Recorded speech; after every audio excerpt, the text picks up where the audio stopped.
Commander Zixathera stared at the dead control panel in front of her. The lights that should have been blinking were dark. The screens that should have shown star maps and engine readings were black. Only the emergency power kept a few small, red lights glowing in the darkness of the bridge. 3 days ago, everything had been normal.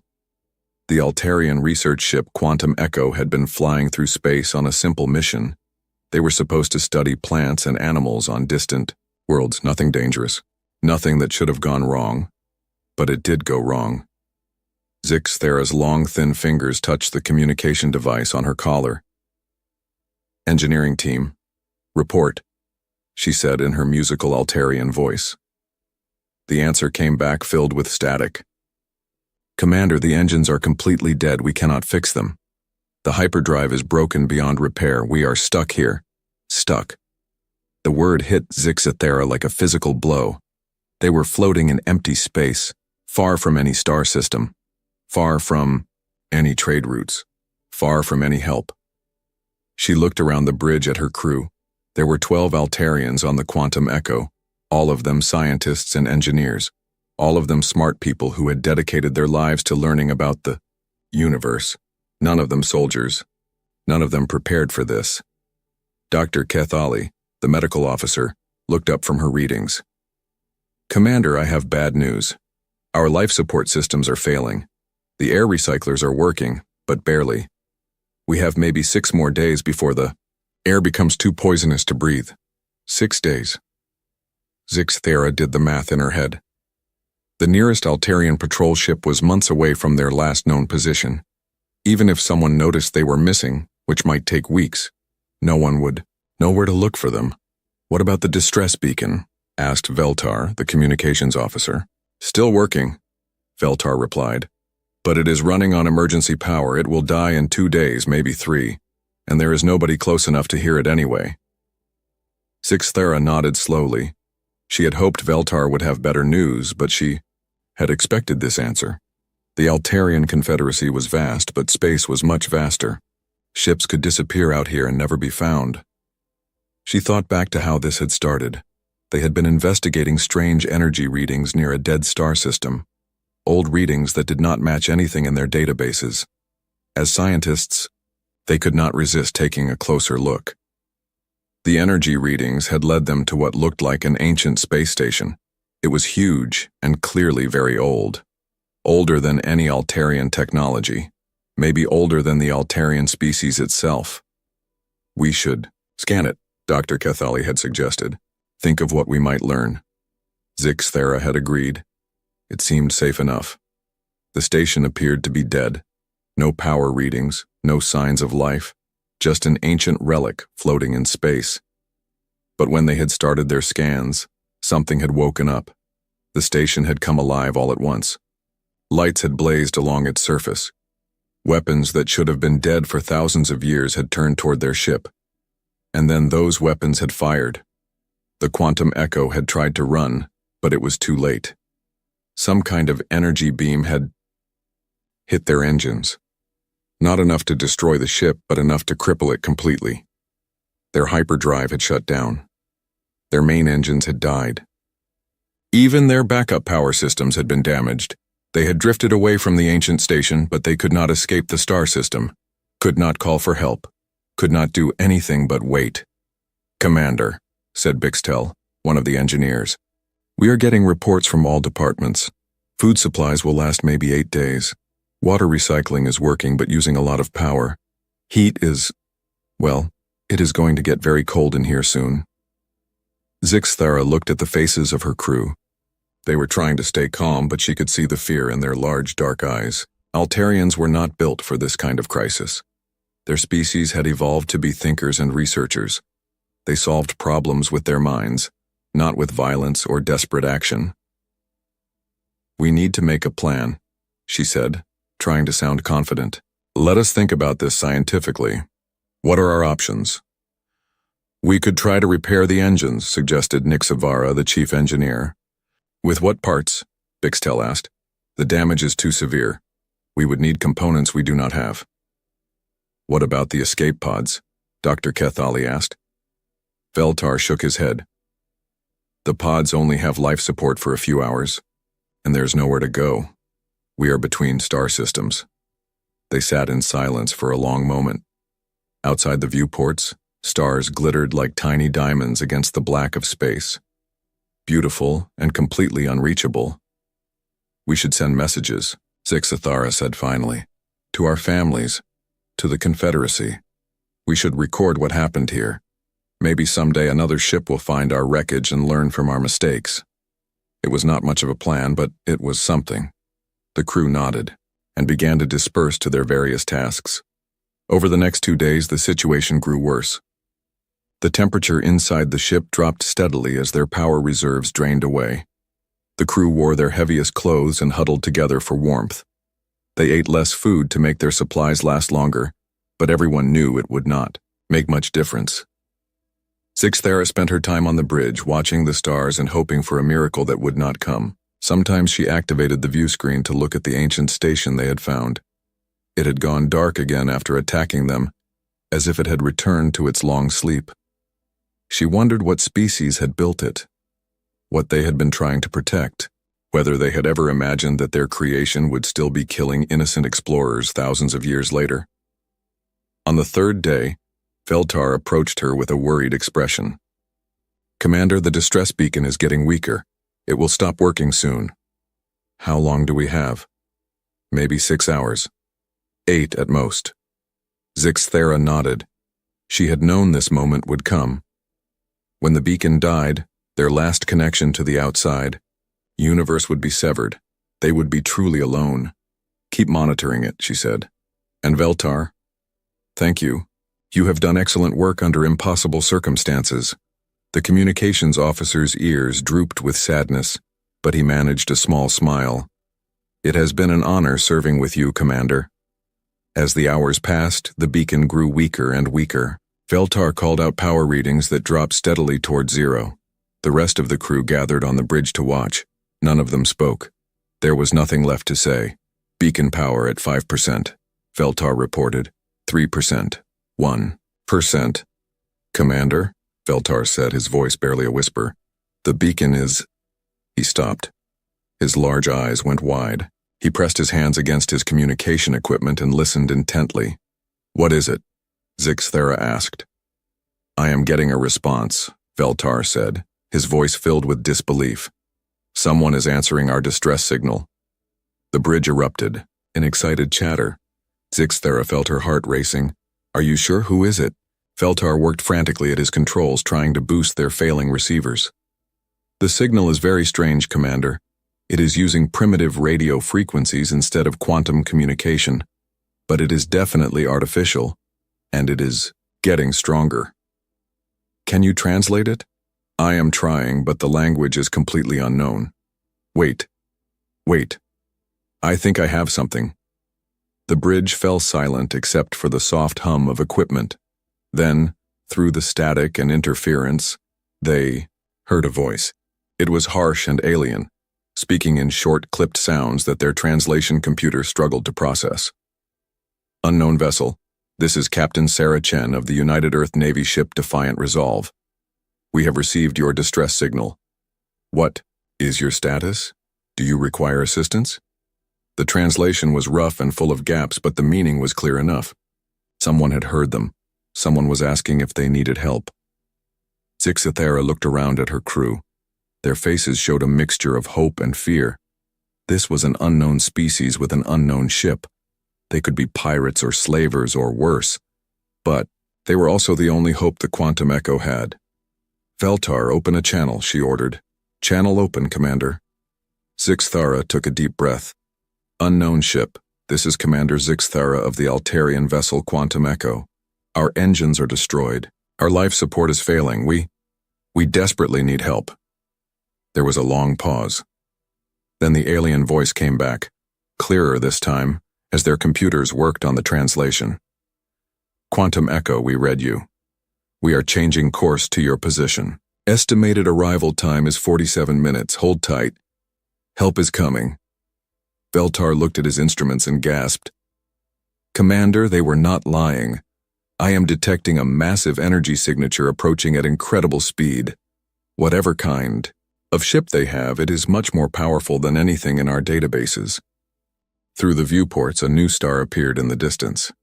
But this star was moving, growing brighter as it approached. As it got closer, they could see it was not a star at all, but a ship. A huge, dark ship that seemed to absorb light rather than reflect it. By the Ancient Ones, whispered Dr. Kethali. What kind of species builds ships like that? The approaching vessel was massive, easily 3 times the size of the Quantum Echo. Its hull was angular and scarred, covered with weapon systems that looked designed purely for destruction. It moved through space like a predator, graceful despite its size. They are hailing us again, Veltar reported.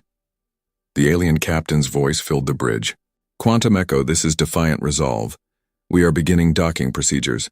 Prepare to receive boarding parties. We are coming aboard to assist with repairs and medical aid. Zixthara felt a chill that had nothing to do with the cold air. Boarding parties. These aliens wanted to come aboard their ship. With their obvious military power, they could easily take over the Quantum Echo and enslave its crew. Or worse, but what choice did they have? Without help, they would all be dead within days anyway. Acknowledged, Defiant Resolve, she replied. We will prepare to receive your boarding parties. As the massive warship moved into docking position, Zixthara wondered if they were about to be rescued or conquered. Either way, their fate was now in the hands of these unknown aliens who called themselves humans. The last thing she saw before the docking tube connected was the name painted on the side of the human ship in bold, aggressive letters. Defiant Resolve.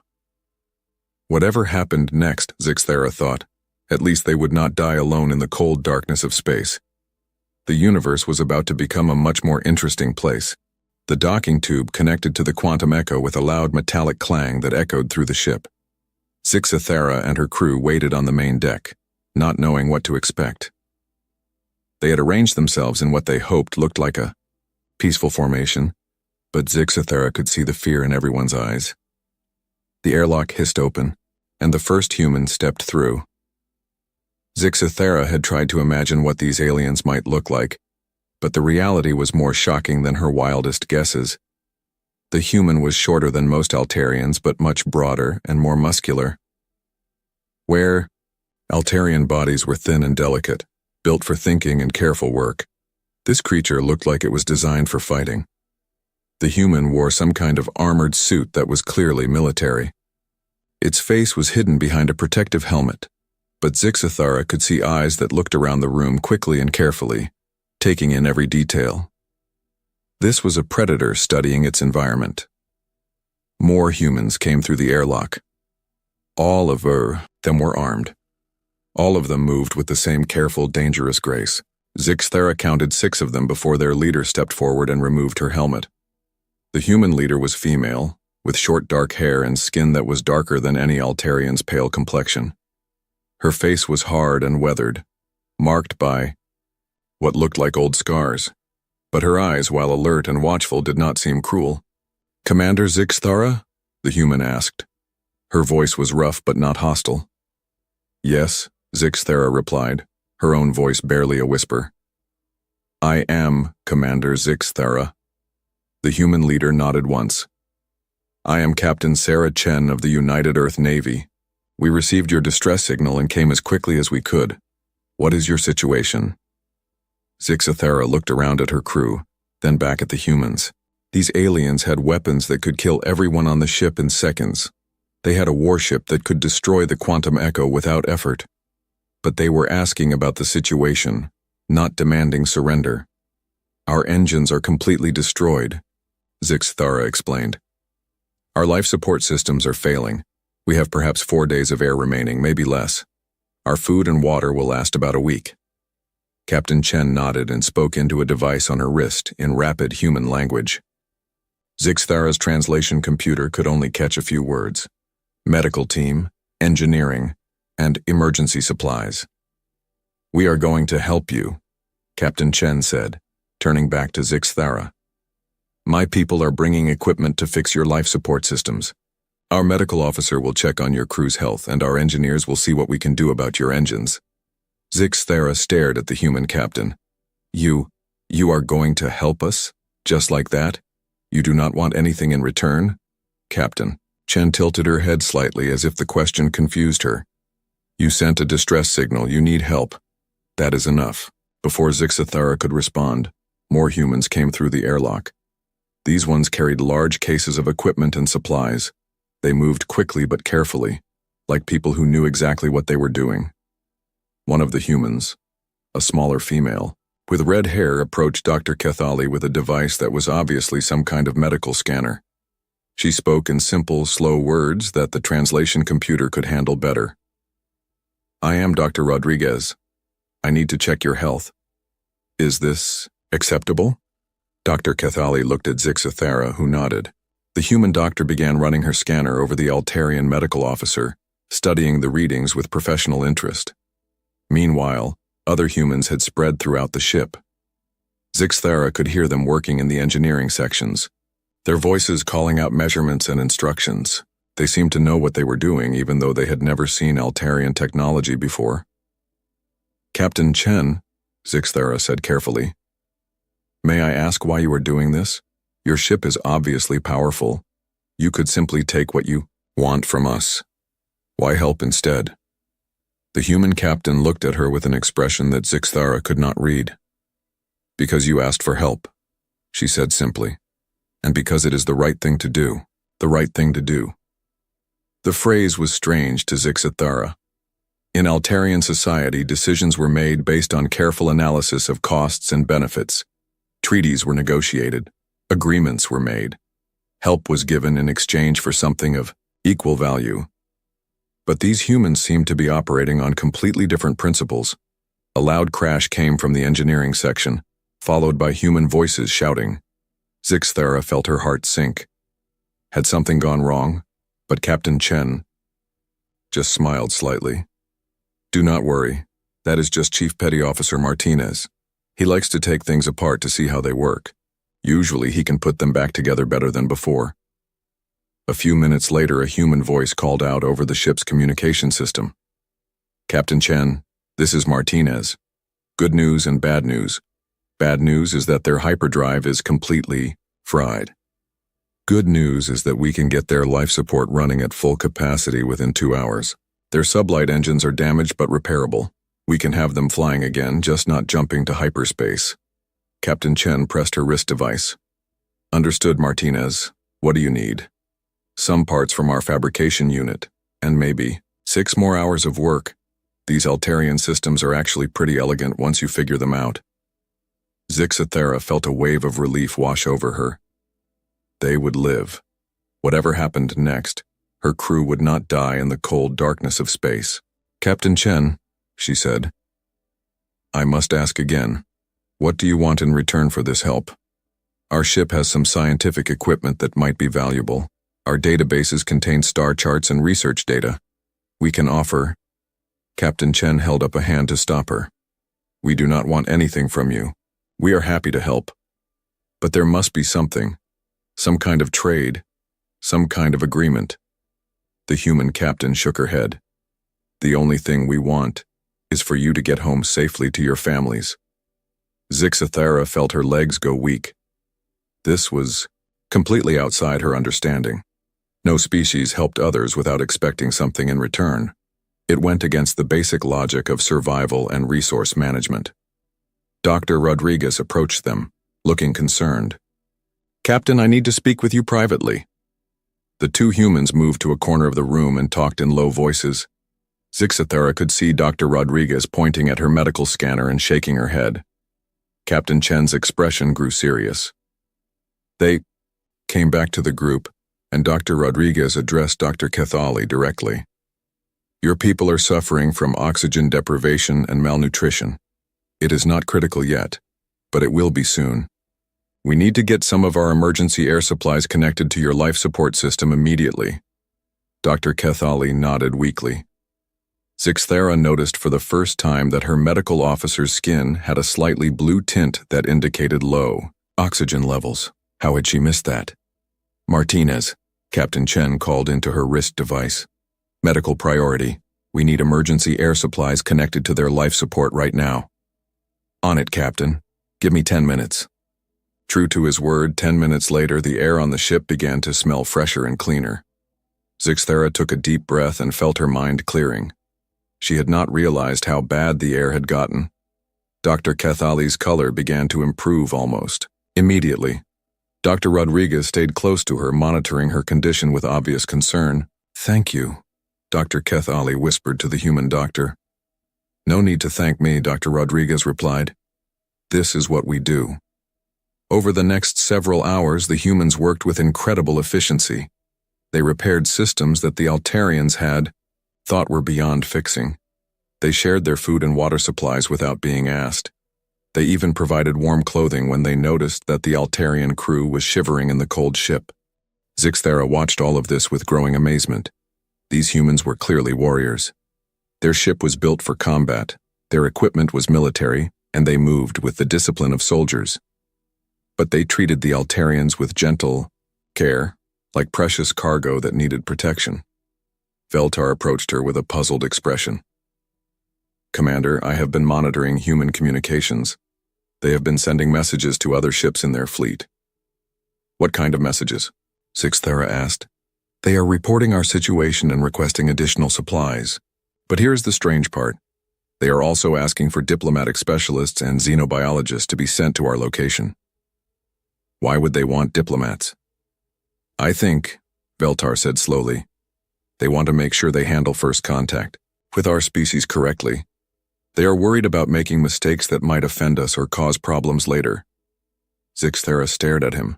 These humans had just discovered an entirely new intelligent species, and their first concern was making sure they did not accidentally cause offense. Captain Chen noticed their conversation and walked over. "Is there a problem?" "Captain," Zixthera said carefully, "my communications officer tells me you have contacted your fleet about us." "Yes," Captain Chen said. "We have reported the situation and requested additional assistance." "What kind of assistance?" "People who are smarter than me about first contact situations. Scientists who can help us understand your technology better so we can provide better repairs. Medical specialists in case your physiology is different. Enough to require special care, that sort of thing." Zixthera felt her worldview shifting.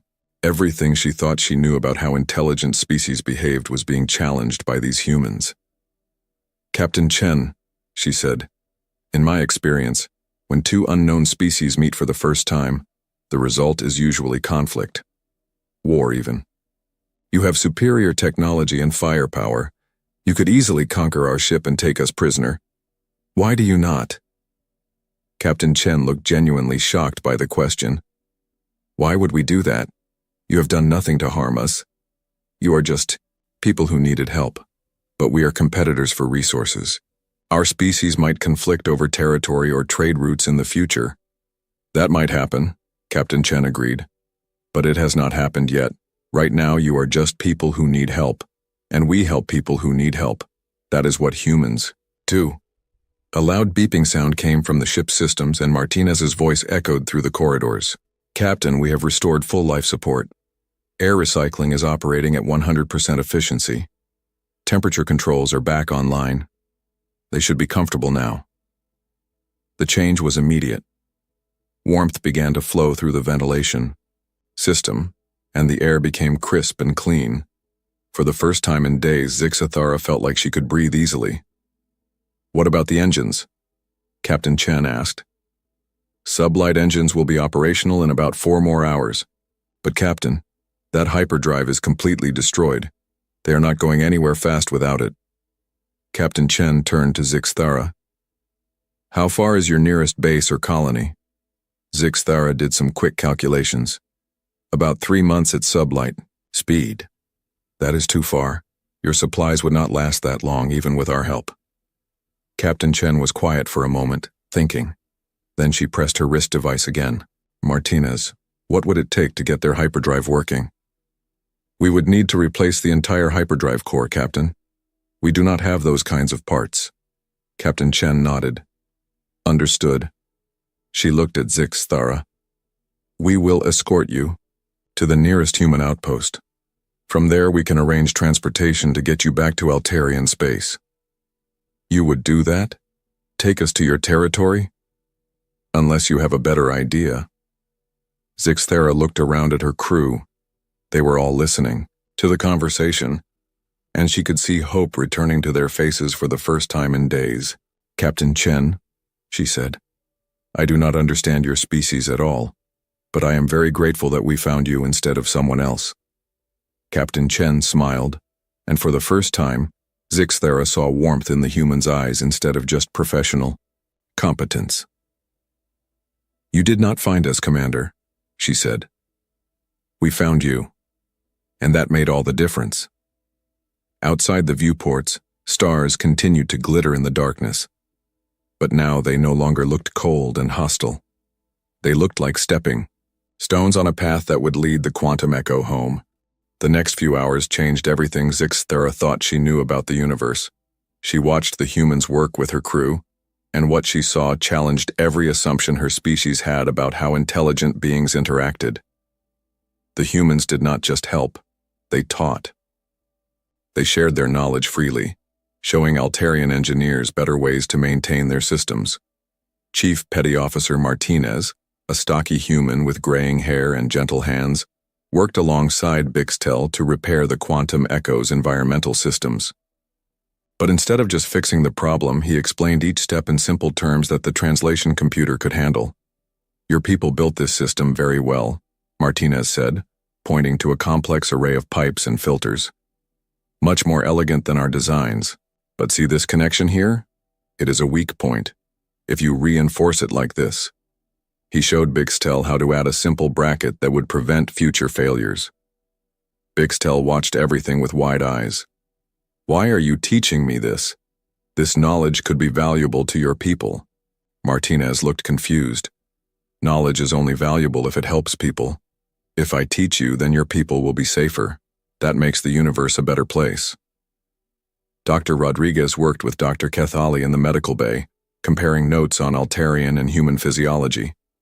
The differences were significant. Altarians needed less oxygen but more specific nutrients. Their hearts beat slower but had more chambers. Their blood was blue instead of red. But the human doctor treated these discoveries with fascination instead of suspicion. "Remarkable," Dr. Rodriguez said, studying her scanner readings. "Your cardiovascular system is much more efficient than ours, and your brain chemistry. This is incredible. You must have much better memory retention than humans. Is that useful information for your military?" "Doctor?" Kethali asked nervously. Dr. Rodriguez looked shocked. "Military? No, this is medical knowledge. I am learning how to better treat your people if any of them ever get injured around humans. Why would the military want this?" Dr. Kethali did not have an answer for that. Captain Chen spent her time moving between work groups, checking on progress and making sure everyone had what they needed. But Zixthera noticed that the human captain also spent time just talking with the Altarian crew members, asking about their families, their work, their hopes for the future. "You have children?" Captain Chen asked Nixvara, the young engineer who had shown her pictures from his personal datapad. "2 younglings," Nixvara replied with obvious pride. "They are just beginning their education cycles." "What do they want?" "To be when they grow up. My eldest wants to be a starship designer. She draws pictures of new ship types all the time. My youngest thinks he wants to be a xenobiologist like Dr. Kethali." Captain Chen smiled. "Smart kids. I hope they get to see some of the wonderful things this universe has to offer." It was a simple conversation, but it struck Zixthera as significant. Captain Chen was not just seeing the Altarians as an alien species to be studied or managed. She was seeing them as individuals with families and dreams. After 6 hours of work, Martinez announced that the Quantum Echo's sublight engines were fully operational. The life support systems were running better than they had in years. The food and water recyclers had been upgraded with human improvements that would make them more efficient and reliable. "She is ready to fly," Martinez reported to Captain Chen. "Not fast and not far without more fuel, but she will get them where they need to go." Captain Chen nodded and turned to Zixthera. "Our nearest outpost is 2 weeks away at sublight speed. We can escort you there, and from there arrange transportation back to your territory." 2 weeks is a long time," Zixthera said. Will your ship not be needed elsewhere? Our patrol was scheduled to last 3 months. We can spare 2 weeks to make sure you get home safely. Zixthara looked at her crew. They had all gathered on the bridge to hear this discussion. She could see the relief and gratitude in their faces, but also the same confusion she felt. Captain Chen, she said carefully, I must ask this directly. What does humanity gain from helping us? What is your species' motivation for this assistance? Captain Chen was quiet for a long moment. When she spoke, her voice was thoughtful. Commander, let me ask you a different question. If you found a ship full of injured strangers, what would your people do? Zixthara considered this. We would assess the situation carefully. Consider the costs and benefits of assistance, negotiate terms for aid, establish communication protocols, form a committee to study the implications. And how long would that take? Several days, at minimum, possibly weeks, depending on the complexity of the situation. Captain Chen nodded. And during those several days, what would happen to the injured strangers? The question hit Zixthara like a physical blow. She realized the implication immediately. They would suffer, possibly die. Exactly, Captain Chen said simply. Humans believe that when someone needs immediate help, you provide immediate help. You figure out the complicated political and economic questions later, after everyone is safe. But what if helping strangers puts your own people at risk? Then, you take reasonable precautions, like we did when we first boarded your ship with armed security teams, but you still help. Veltar, who had been listening quietly, spoke up. Captain Chen, our databases contain information about many species throughout the galaxy. Most of them follow what we call the standard model of first contact. Cautious approach, limited information exchange, lengthy negotiation periods, gradual trust building.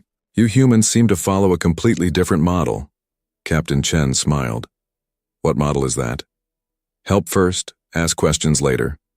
That sounds about right, Captain Chen agreed. Dr. Keithali stepped forward. Captain, may I ask about human history? Have your people always operated this way? Not always, Captain Chen admitted. Humans have fought wars, made mistakes, done terrible things to each other and to our environment.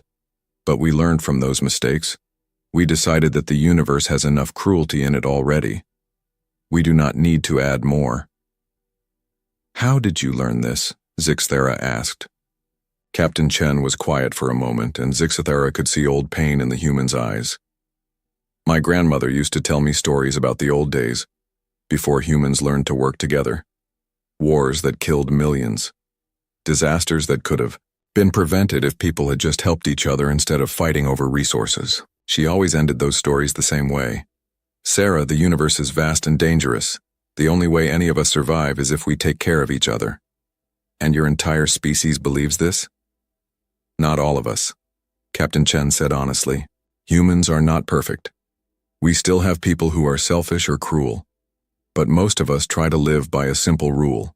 Treat others the way you would want to be treated if you were in their situation. Bixtel asked, what if the others do not deserve help? What if they are criminals or enemies? Everyone deserves basic medical care and safety, Captain Chen replied.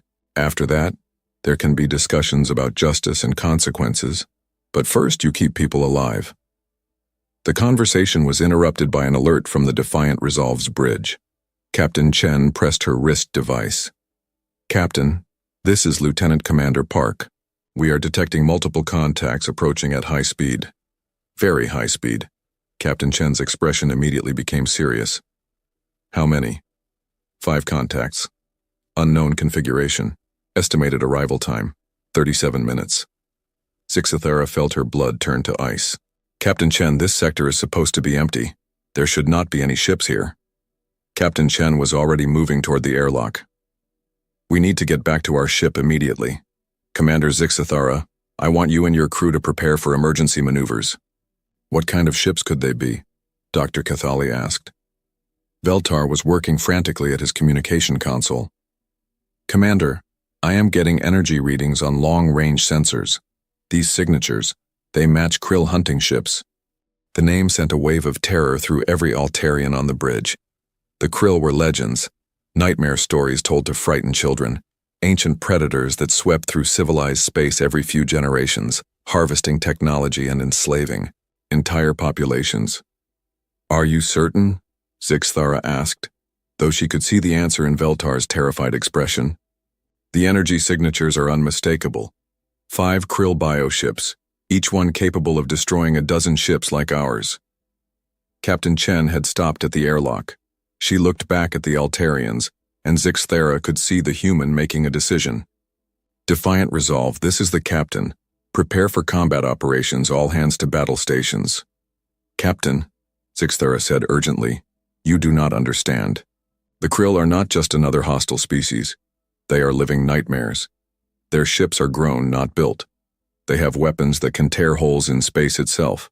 No single ship has ever survived an encounter with a Krill hunting pack." "Captain," Chen nodded calmly.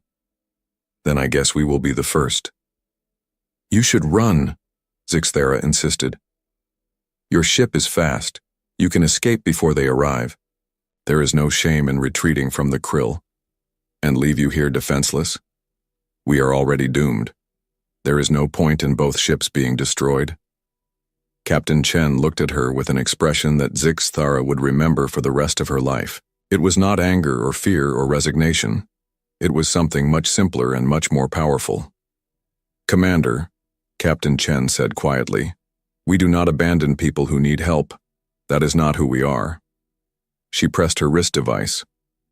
"All human personnel, return to the Defiant Resolve immediately. We have incoming hostiles."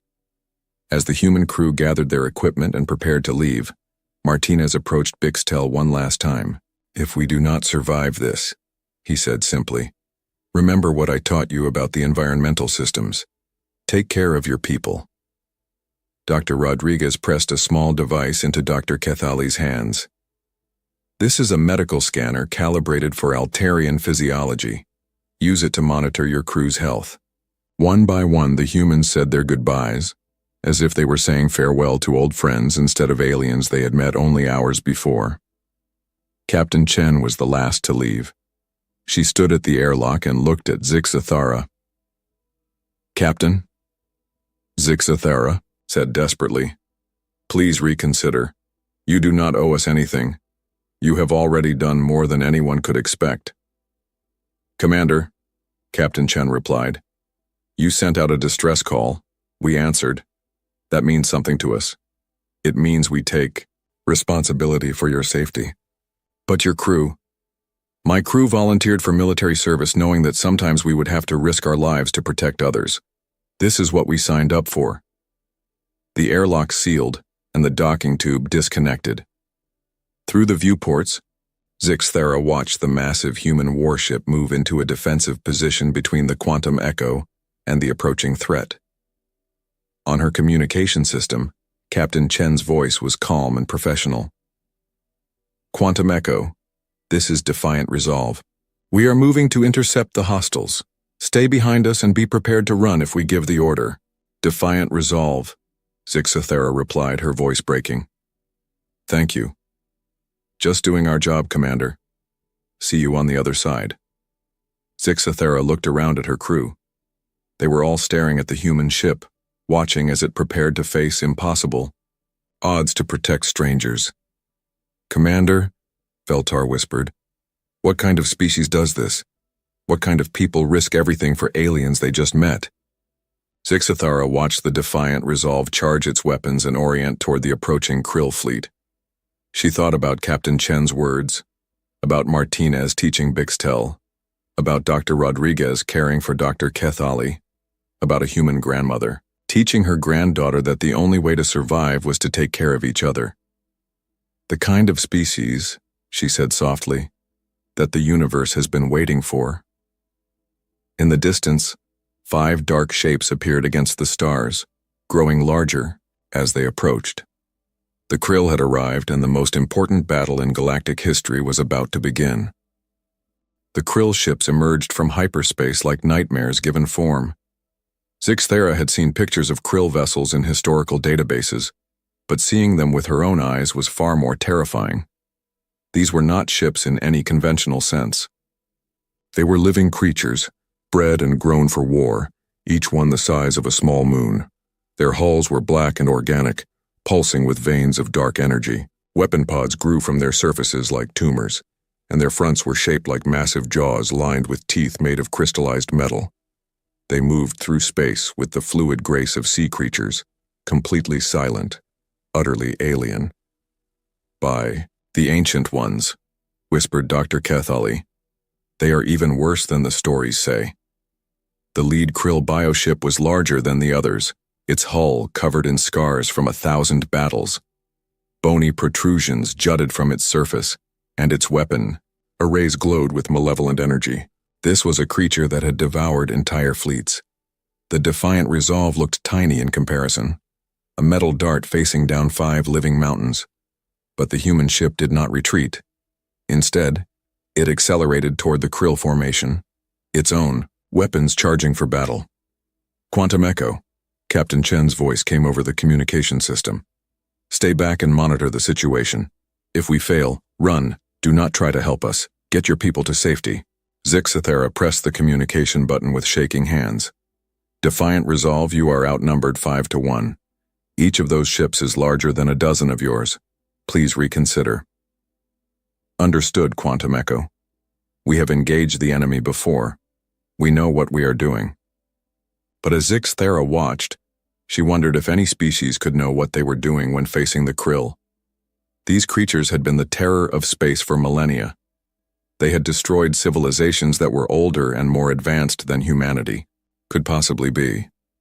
The first attack came without warning. The largest Krill bioship opened its massive jaws and spat out a stream of living darkness. The weapon, if it could be called a weapon, tore through space like liquid shadow, reaching out to engulf the human ship. But the Defiant Resolve was no longer where the attack had been aimed. The human ship had jinked sideways at the last instant, moving with an agility that should have been impossible for something so large. Captain Chen's response was immediate and violent. The Defiant Resolve fired everything it had. Energy beams, missile salvos, projectile weapons that Zixathera had never seen before, all of it focused on the lead Krill ship. The barrage was so intense that space itself seemed to burn. Most species would have tried to avoid the Krill, to fight at long range where their superior technology might give them an advantage. But the humans did the opposite. They flew straight into the enemy formation using their speed and maneuverability to stay ahead of the bioship's attacks. "Impossible," breathed Veltar. "They are fighting the Krill at close range." "No one fights. The Krill at close range." The human ship spun and twisted through space, its weapons never stopping. Every time a Krill bioship tried to bring its main weapons to bear, the Defiant Resolve was somewhere else, striking at weak points and vulnerable spots. But the Krill were learning. The smaller bioships began to coordinate their attacks, forcing the human ship into a smaller and smaller area of maneuverable space. Dark energy weapons reached out from multiple directions, and several times Zixathera was certain the Defiant Resolve had been destroyed. Each time, the human ship somehow survived. Its hull glowed with heat from near misses. Armor plating was stripped away by glancing blows, but it kept fighting. "Defiant Resolve," Zixathera called desperately. "Your ship is taking damage. You should disengage." "Negative, Quantum Echo. We are doing fine." But they were not doing fine. Zixathera could see atmosphere venting from several breaches in the human ship's hull. Its weapon fire was becoming less coordinated, suggesting that some of its systems had been damaged. The Krill sensed weakness and pressed their attack. All 5 bioships converged on the Defiant Resolve, their living weapons reaching out like grasping tentacles. For a moment, the human ship disappeared completely in a ball of dark energy. When the energy cleared, the Defiant Resolve was still there, but barely. Half of its weapon systems were offline. Its engines were sputtering. Emergency. Lights flickered along its damaged hull. The largest Krill bioship moved in for the kill, its massive jaws opening to devour the crippled human vessel. That was when Captain Chen did something that no military strategist in the galaxy would have recommended. Instead of trying to escape, She ordered her ship to ram the Krill bioship, head on. The defiant resolve accelerated directly toward the creature's open mouth, firing everything it had remaining. The bioship tried to close its jaws and turn away, but it was too late. The human ship struck the Krill creature at the base of its throat, punching through organic armor and penetrating deep into its body. The bioship's scream was transmitted. Through subspace, a sound of pain and rage that made every Altarian on the Quantum Echo clutch their ears. But the ram attack had cost the humans dearly. The defiant resolve was embedded in the dying Krill bioship. Its front section crushed, its engines dead. Emergency pods began launching from various parts of the ship as the human crew abandoned their vessel. The remaining 4 Krill bioships circled like predators, preparing to destroy both the embedded human ship and the escape pods. Zixthera made a decision that surprised even herself. "All power to engines," she ordered. "Take us toward the battle." "Commander?" Bixtel stared at her in shock. "We have no weapons. Our ship is not built for combat." "We are not going to fight," Zixthera said. "We are going to rescue the human survivors. The Krill will destroy us the moment we enter the battle area." "Maybe," Zixthera agreed, "but Captain Chen risked her ship and crew to save us. We cannot do less for them." The Quantum Echo moved toward the battle at its maximum speed, which was painfully slow compared to the military vessels. As they approached, Zixthera could see the human escape pods scattered across space, defenseless against the approaching Krill. "Quantum Echo, this is Captain Chen." The human's voice came over the radio transmitted from one of the escape pods. "What are you doing? I ordered you to run." "We are coming to pick up your people," Zixthera replied. "Absolutely not. The Krill will kill you all." "Get out of here." "Captain Chen," Zixthera said firmly, "you told me that humans do not abandon people who need help. Well, neither do Altarians, not anymore."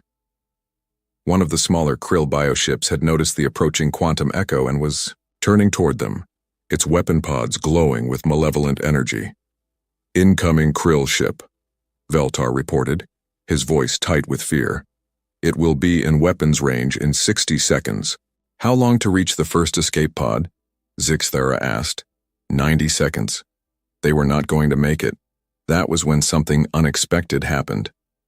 The defiant resolve, still embedded in the dead Krill bioship, suddenly exploded. But it was not the explosion of a ship being destroyed. It was a controlled detonation deliberately triggered. The human ship had turned itself into a massive bomb, and the explosion tore through 2 more of the Krill bioships. In the confusion that followed, with Krill creatures screaming in pain and the surviving bioships trying to reorganize, the Quantum Echo reached the first cluster of escape pods. "Emergency docking procedures," Zixthera ordered. "Get those humans aboard as quickly as possible." The Altarian crew worked with desperate efficiency, pulling human survivors aboard through emergency airlocks. Many of the humans were injured, and Dr. Kethali did her best to provide medical care with the equipment Dr. Rodriguez had given her. "Quantum Echo, this is Lieutenant Commander Park," came a voice from one of the pods. "I am the senior surviving officer. Captain Chen's pod was damaged in the explosion. We need to reach her immediately." "Where is she?" Zixthera asked. "Bearing 27 Mark IV, about 3 kilometers from your position." Zixthera looked at her sensors. Captain Chen's escape pod was drifting directly toward one of the surviving Krill bioships. "We see her," Zixthera said. "We are moving to intercept." The Quantum Echo changed course, racing toward the damaged escape pod. Behind them, the 2 surviving Krill bioships were recovering from the explosion and beginning to pursue. "Commander," Veltar said urgently, "the Krill ships are gaining on us. Our engines cannot outrun them." Zixthara looked at the tactical display. The math was simple and terrible. They could reach Captain Chen's pod, but they would not have time to dock and rescue her before the Krill caught up. Unless... "Bixtel," she called to her engineer, "can you transfer all power from life support and artificial gravity to the engines?" "Yes, but we would only have about 10 minutes of air and we would be floating around the ship without gravity." "Do it." The lights dimmed as power was redirected. The artificial gravity shut off and everyone began floating, but the Quantum Echo accelerated, closing the distance to Captain Chen's pod. They reached her just as the first Krill bioship came into weapons range. Emergency pickup, Zixthara ordered. 30 seconds maximum. Dr. Kethali and 2 other Altarians flew through the ship's corridors in zero gravity, reaching the airlock where Captain Chen's damaged pod had just docked. The airlock cycled open, and Captain Chen floated inside. She was conscious but clearly injured, her human blood bright red against her pale skin. "You came back for me," she said weakly. "Of course we did," Dr. Kethali replied, helping the human captain toward the bridge. "That is what friends do." Behind them, dark energy weapons reached out from the pursuing Krill bioships, barely missing the Quantum Echo's engines. "All humans recovered," Lieutenant Commander Park reported. 17 survivors total. "Power restored to engines," Bixtel called out. "But we are still not fast enough to escape." Zixthara looked at the tactical display one more time. The 2 surviving Krill bioships were closing in, their weapons charging for a final attack. They had saved the humans, but now they were all going to die together. Then Captain Chen, bleeding and barely conscious, spoke from where Dr. Kethali was, treating her injuries. "Quantum Echo," she said weakly, "set course for the ancient station, the one that damaged your ship originally." "What?" Zixthara stared at her. "Captain, that station is what got us into this mess in the first place." "Trust me," Captain Chen whispered. "Sometimes the thing that hurts you once can save you later." Zixthara looked at the approaching Krill ships, then at the ancient station that still floated in the distance, dark and silent. She made her choice. "Set course for the ancient station," she ordered. "Maximum speed." As the Quantum Echo raced toward the mysterious structure with the Krill in pursuit, Zixthara wondered if they were flying toward salvation or simply choosing the manner of their death. Either way, they would face it together, human and Altarian, united by something stronger than species or technology. They had found something worth dying for, each other. The ancient station grew larger in the viewports as the Quantum Echo raced toward it at maximum speed. Behind them, the 2 surviving Krill bioships followed like living shadows, their weapons charging for a final killing blow. "Captain Chen," Zixthara called to the injured human officer who was being treated by Dr. Kethali. "What exactly are we hoping to find at that station?" Captain Chen struggled to sit up, her face pale from blood loss. "When your ship first approached the station, it came alive and attacked you, right?"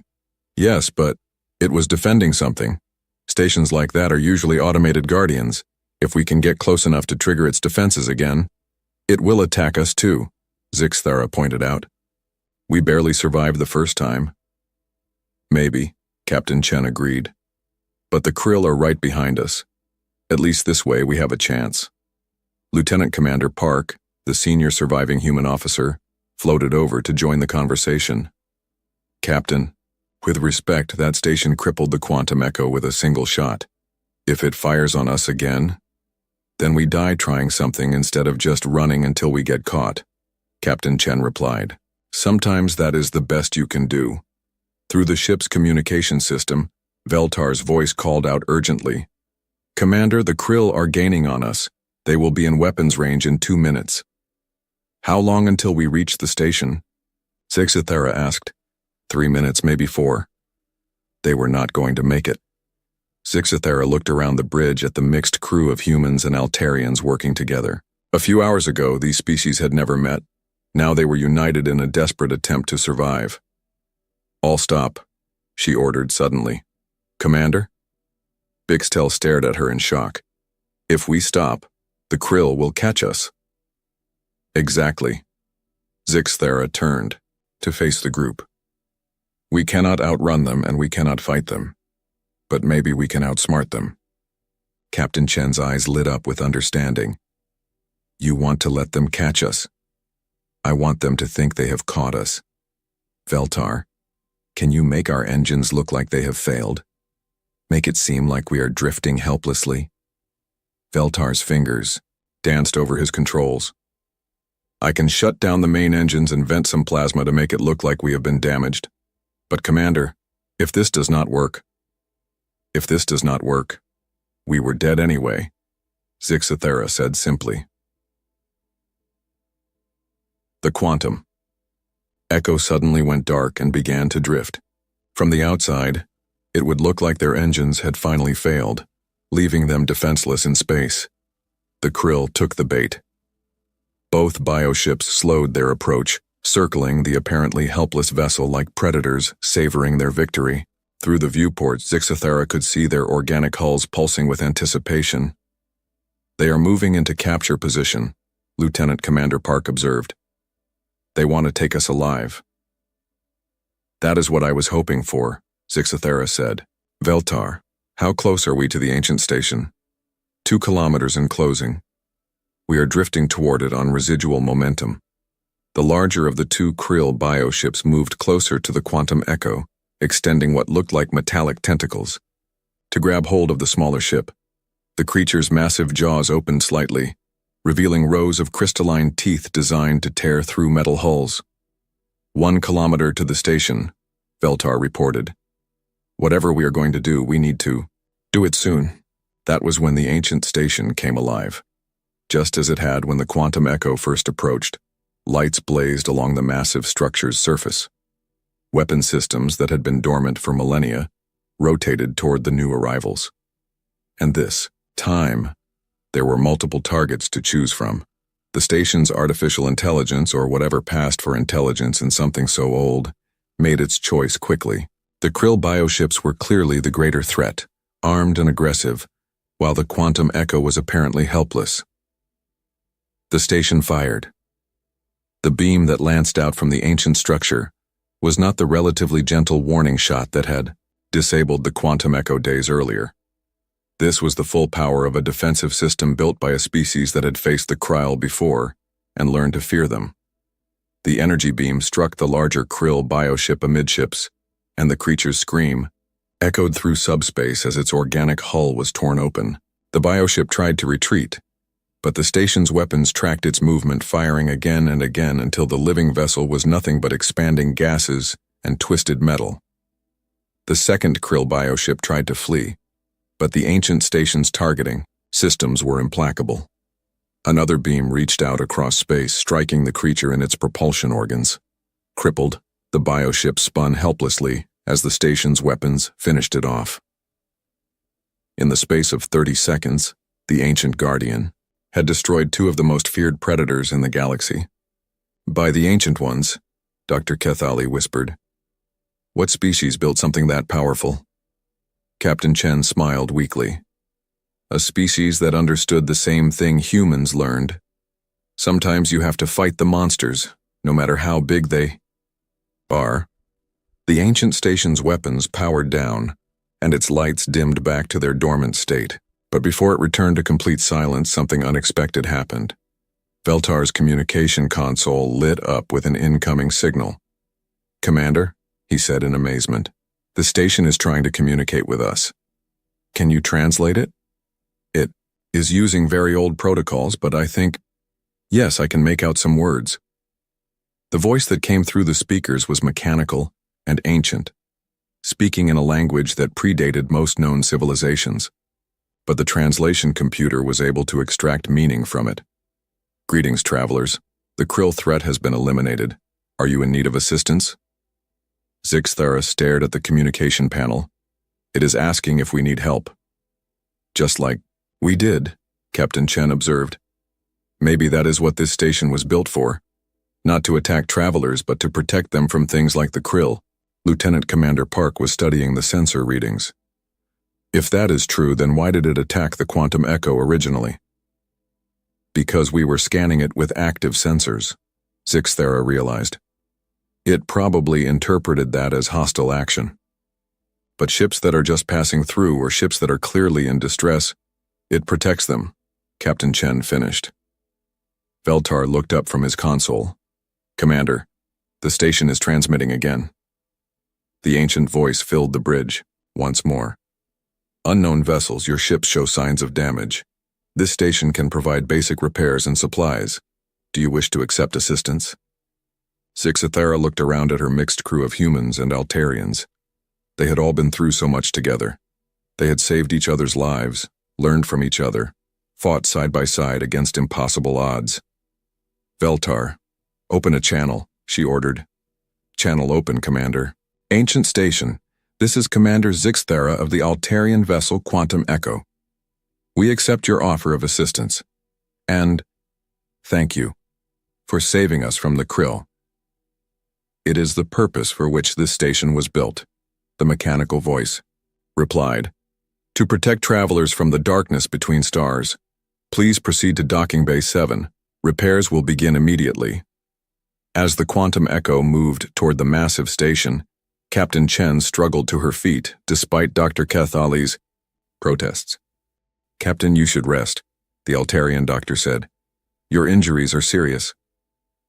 I will rest soon, Captain Chen promised, but first I need to send a message to Earth Command. She moved to the communication console and began composing a report. Zixthara watched her work, curious about what the human would say about their first contact with an alien species. What will you tell your people about us? She asked. Captain Chen looked up from her work. The truth, that we met a species of scientists and explorers who risked their lives to save strangers. That when the worst predators in the galaxy threatened us, you did not run away. You came back for us. We learned that from you, Zixthara said. You showed us what it means to help others without expecting anything in return. And you showed us that such lessons can spread from one species to another, Captain Chen replied. That maybe, if we are lucky, they can spread throughout the entire galaxy. Lieutenant Commander Park was working at the sensor station. Captain, I am detecting multiple ships approaching, human vessels from the direction of our patrol route. Reinforcements? Yes, ma'am, looks like a full squadron. They must have received our distress signal. Through the viewports, new stars appeared in the distance. But unlike the dark, threatening shapes of the Krill bioships, these lights were warm and welcoming. They were coming to help. More ships coming from the other direction, too, Veltar reported. Those are Altarian vessels. A rescue fleet. Zixthara smiled. It seems both our species care about their people. Good, Captain Chen said. That will make the negotiations much easier. Negotiations? Captain Chen's smile was warm despite her exhaustion. Commander, after what we have been through together, do you really think our species are going to remain strangers? We have work to do, treaties to write, technologies to share, stories to tell. She turned back to her communication console. And I know exactly how I am going to end my report. How? Zixthara asked. Captain Chen's fingers moved over the controls as she added the final lines to her message to Earth Command. When asked why the humans risked everything for strangers, she wrote, the answer was simple. Because they called for help. And when someone calls for help, you answer. Every time. Without hesitation, without question, without fail. She paused, then added one more line. Today we learned that we are not alone in believing this. The universe is full of species waiting to help each other. They just needed someone to show them how. 3 months later, the first joint human-Altarian research station was established at the site of the Ancient Guardian. The station served as a symbol of cooperation between the two species, but more importantly, it served as a beacon. Other species, hearing the story of the battle against the Krill, came to investigate. They found not conquerors or competitors, but partners willing to share knowledge and resources freely. The Rigelian Trade Consortium arrived first, followed by the Centauri Science Collective, then the Vegan Agricultural Union. Each species came expecting the usual negotiations and careful exchanges of the standard model. Instead, they found something unprecedented, a growing alliance based not on mutual benefit or shared threat, but on a simple principle learned from humanity. Help first. Ask questions later. Within a year, 17 species had joined what became known as the Galactic Cooperation Initiative. Within 5 years, that number had grown to 43. The memorial station built at the battle site bore a simple inscription in dozens of EA languages. They answered the call. But the real memorial was not carved in stone or metal. It was written in the actions of every ship that stopped to help a vessel in distress, every species that shared their knowledge freely, every being that chose cooperation over competition. The krill, those ancient predators that had terrorized the galaxy for millennia, found that their hunting had become much more difficult. Ships no longer traveled alone through the dark spaces between stars. When one ship sent out a distress call, others answered. Always. The krill adapted by avoiding the main trade routes and concentrating on isolated systems. But even there, they found that their prey had changed. Species that had once fled in terror now fought back, using tactics and technologies shared freely among the Alliance. Some krill packs were destroyed.